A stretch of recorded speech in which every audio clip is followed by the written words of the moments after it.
మా చిట్టి తల్లి లైఫ్లో ఫస్ట్ రిపబ్లిక్ డే వచ్చేసింది. ఇంకా ఫస్ట్ రిపబ్లిక్ డే అంటే ఎట్లుండాలి, ధూమ్‌ధామ్ ఉండాలి. సో అందుకని చిన్నగా ఇలా ఫోటోషూట్ అయితే ప్లాన్ చేసాము. లైఫ్ లాంగ్ గుర్తుండిపోవాలి కదా, సో దానికోసం అనమాట. సో ఈ డ్రెస్ కోసం అయితే 1 అవర్ బిఫోర్ చాలా షాప్స్ ఎతికితే ఈజీ బైలో ఈ డ్రెస్ అనేది దొరికింది. డ్రెస్తో పాటు ఇలాగా మేము బ్యాంగిల్స్ తెచ్చాము ఫ్లాగ్ థీమ్లో, అండ్ ఆల్సో ఒక షాల్వా తెచ్చాము.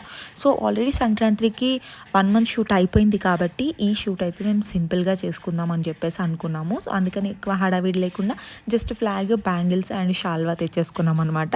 సో ఒక్కసారి చూసేసేయండి. అమ్మయ్య, ఈ వీడియో అయినా పోస్ట్ చేశాను. ఎందుకు ఇలా అంటున్నానంటే ప్రెగ్నెన్సీ ముందు నుంచి, ప్రెగ్నెన్సీ షూట్ అప్పటి నుంచి అసలు ఏ వీడియో కూడా నేను పోస్ట్ చేయట్లేను, ఎడిట్ చేయట్లేను. అసలు అన్ని వీడియోస్ ఫోన్లోనే ఉండి ఫోన్ స్టోరేజ్ ఫుల్ అవుతుంది. నేను పే చేసుకుంటానే పోతున్నాను అనమాట మెమొరీకి. సో అలా అయిపోతుంది. సో డెఫినెట్లీ తొందరలో అయితే అన్ని వీడియోస్ కూడా ఎడిట్ చేసి మంచిగా పోస్ట్ చేస్తాను. అప్పటి వరకు స్టే ట్యూన్.